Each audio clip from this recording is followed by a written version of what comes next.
সাফল্যের সংজ্ঞা শেখানো হতো আমাদেরকে পরিবার থেকে। সফল হতে হবে বাবা, নিজের পায়ে দাঁড়াতে হবে, বাবাকে দেখতে হবে, মাকে দেখতে হবে, অমুক তমুক ইত্যাদি ইত্যাদি। বিয়ে করবি কি নিয়ে, তোর তো কিছুই নাই, বলে নাই কথাগুলো আপনাদেরকে? চাকরি বাকরি করতে হবে, প্রতিষ্ঠিত হতে হবে।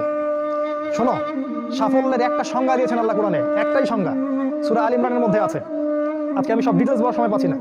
সূরা আল ইমরানের মধ্যে আছে, কুল্লু নাফসিন যায়িকাতুল মাউত, প্রত্যেকটা নফস মারা যাবে এবং কিয়ামতের মাঠে তাদের পুরোপুরি প্রতিদান তাদেরকে দেয়া হবে।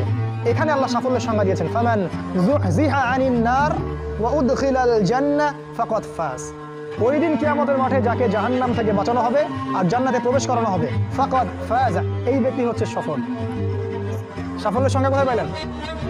যদি আমরা জাহান্নাম থেকে বাঁচতে পারি প্রত্যেক ব্যক্তি এবং জান্নাতে যেতে পারি, সেই সফল। এছাড়া কেউই সফল না, এই পৃথিবীর কেউই সফল না, কেউ না। সে যত বড় রাষ্ট্রনেতা হোক, পণ্ডিত হোক, বিজ্ঞ হোক, পণ্ডিত কে হয় হোক, যার দাপটে সারা বিশ্ব কাঁপে, এও সফল না যদি না সে জান্নাতে যেতে পারে।